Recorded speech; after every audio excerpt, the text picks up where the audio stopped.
Words cannot describe how happy I am to finally be doing this again. Life for me has been so hectic. So much stuff has been going on in the family. I've wanted to record stuff so bad, but I just haven't been able to.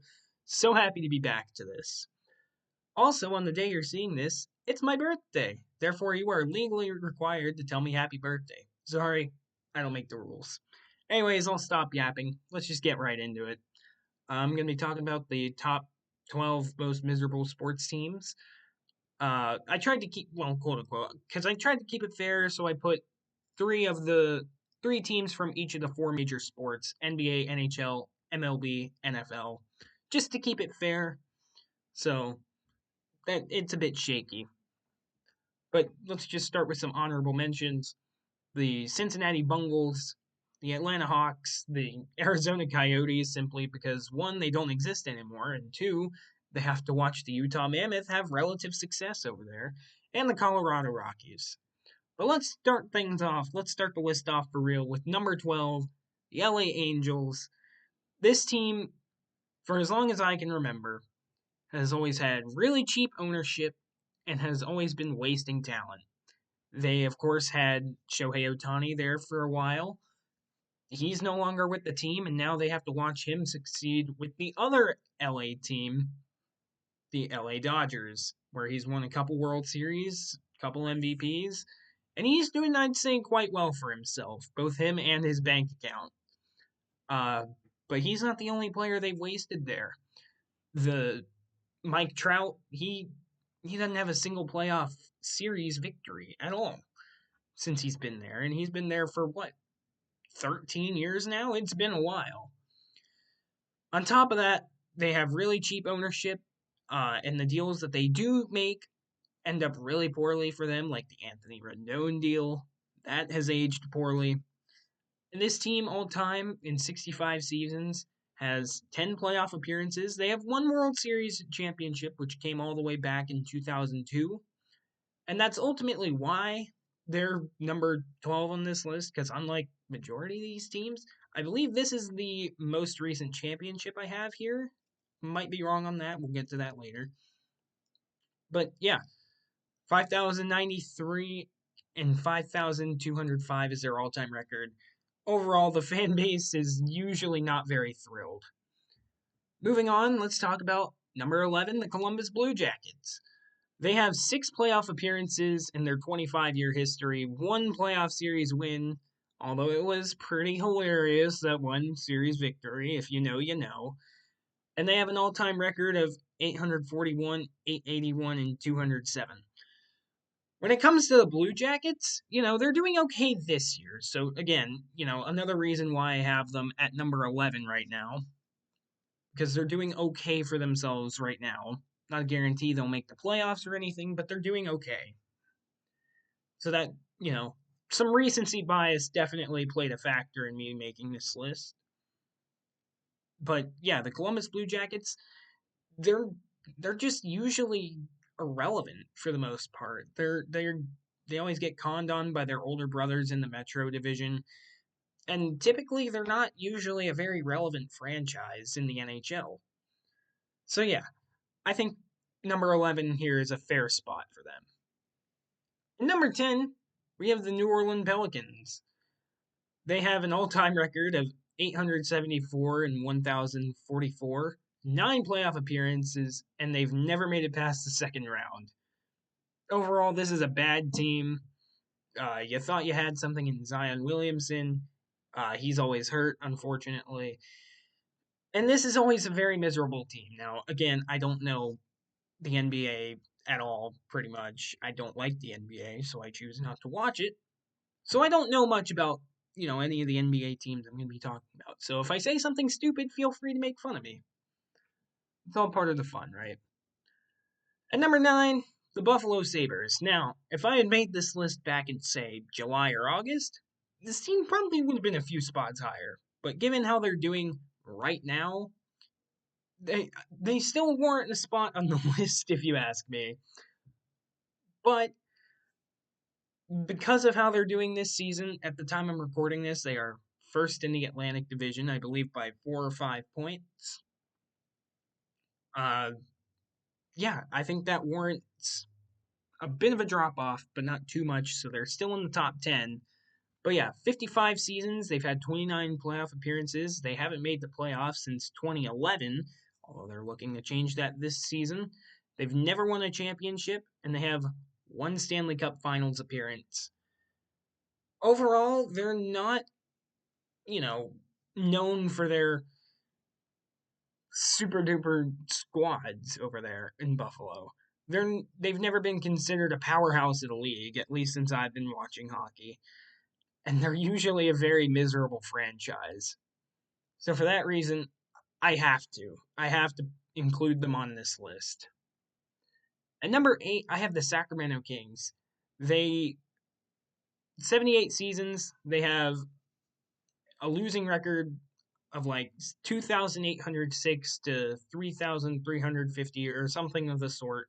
They haven't won a championship since 1950, and the last time they made it past the second round was 2002.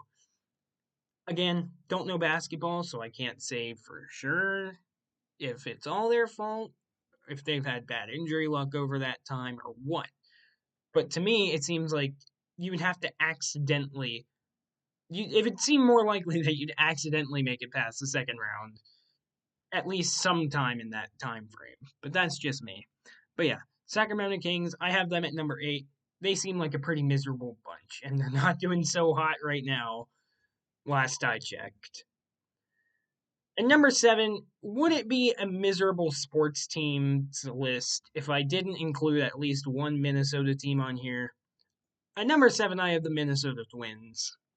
Now, I have the Minnesota Twins here for a couple reasons. One, the Pohlads I don't think are very good owners. Now, of course, they're looking to sell the team.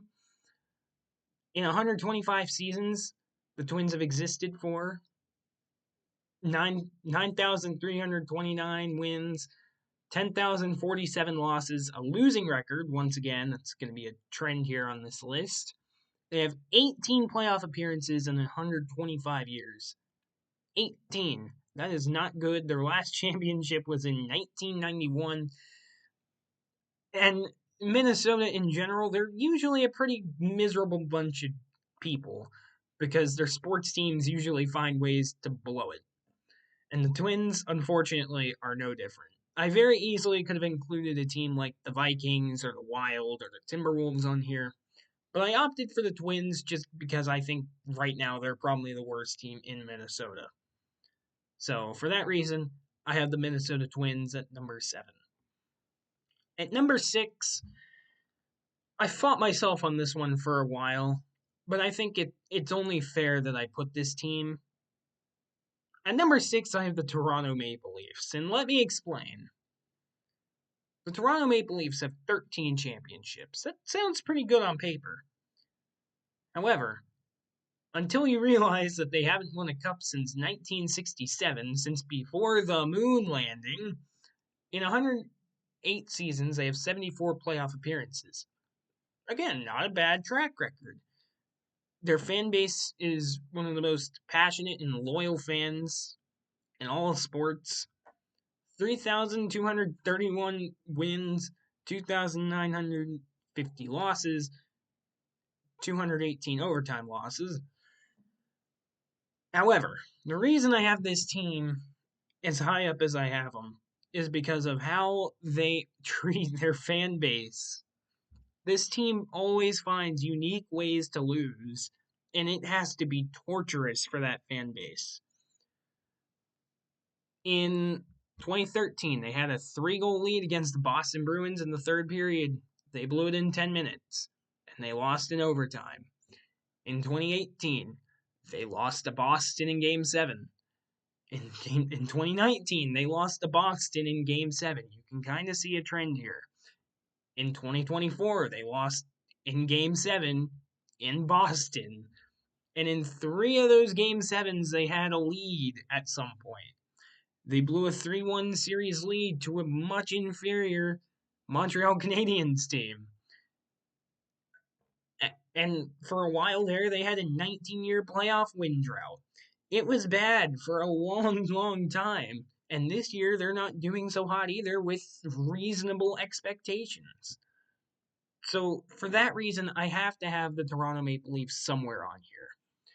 If this were a most tortured fan base list, this team would probably be number one. But in terms of most miserable, I think there are better candidates here.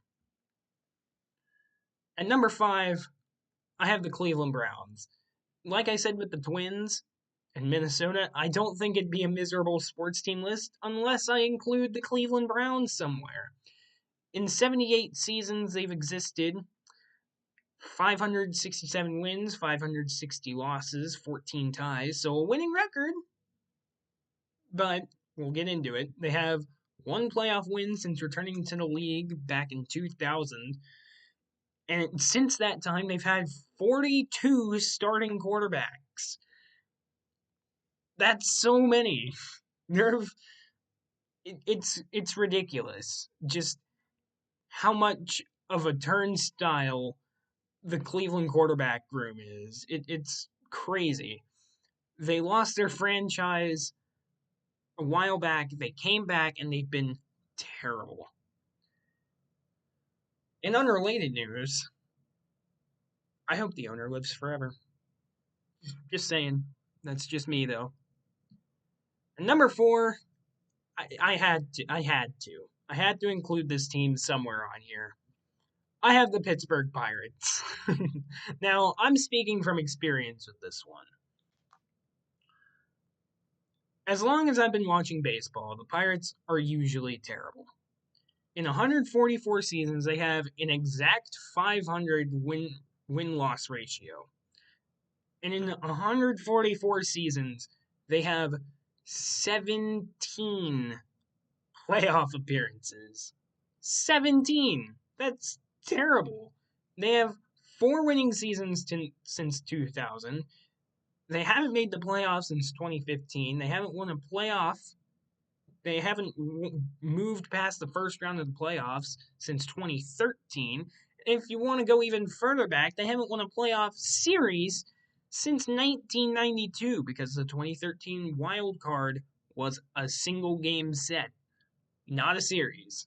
They haven't won a championship since 2000, they haven't won a championship since 1979. So when I'm speaking from experience here, always having to deal with a cheap owner, cheap front office, trading away beloved players by the fan base, always, and then you think you have something going. Nope, they just collapse right after the All-Star break. It's all the Pirates have done for as long as I can remember.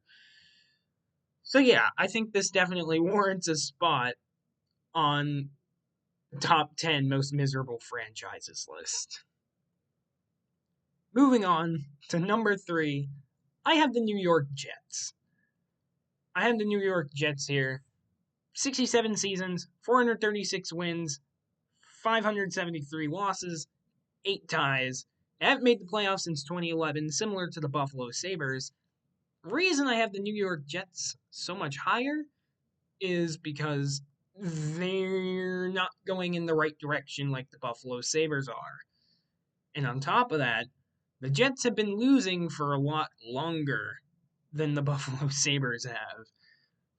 They haven't made the playoffs since 2011. They last won a championship in 1968 before the moon landing, similar to the Toronto Maple Leafs. And it's a constant revolving door of coach, bad general manager, bad quarterback. Everything about that franchise is bad. And I would argue that it's even gotten worse in the past year and a half since the stuff came out about the owner, about him choosing his players based on Madden ratings. I'd argue it's gotten worse since then.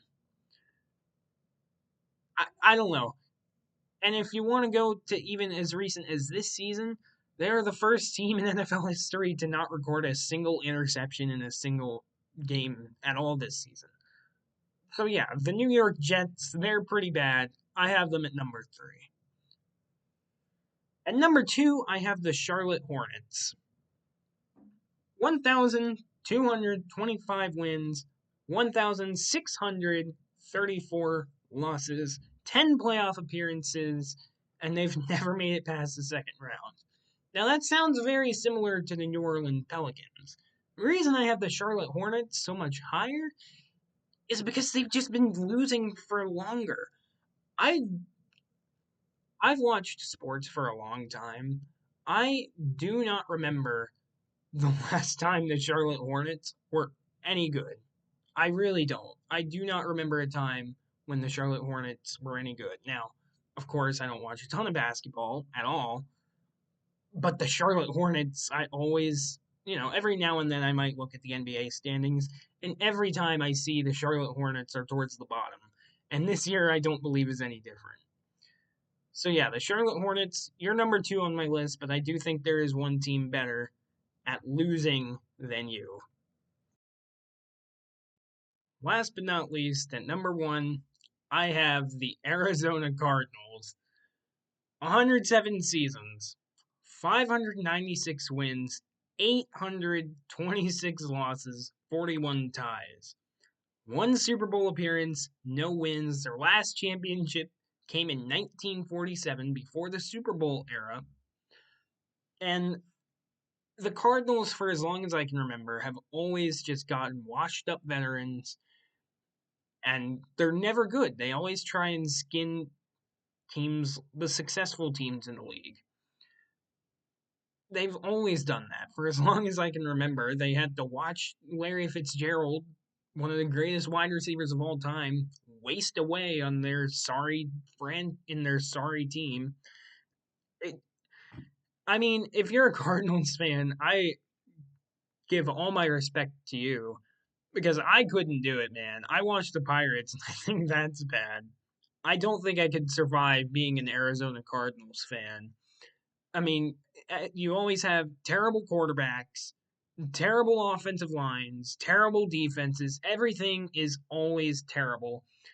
Who's the best quarterback they've ever had? Kurt Warner? Even then, he's not even most known for playing with the Cardinals. If it's not him, Carson Palmer? Again, another guy who's not most well known for playing for them. But yeah, always the Cardinals have always been terrible as long as I can remember. Maybe they'll have a year here every now and then where, maybe they win a playoff game, but they're never taken seriously as true threats. But yeah, the Cardinals are and maybe forever will be my pick for the most miserable franchises in professional sports. Uh, yeah, I've wanted to record a video for a while. Happy I finally got to do it. If it's I'm gonna try and record stuff. Hopefully over the next few weeks, some more stuff will be coming out. Baseball season is starting soon, so the Pirate reaction videos will be back. I'm gonna have MLB predictions. I'm gonna be talking about the NFL draft upcoming, NHL playoffs upcoming. So there's a lot of stuff for me to talk about. I will get to that. That is a promise. Anyways, I'm gonna go have an oatmeal cream pie.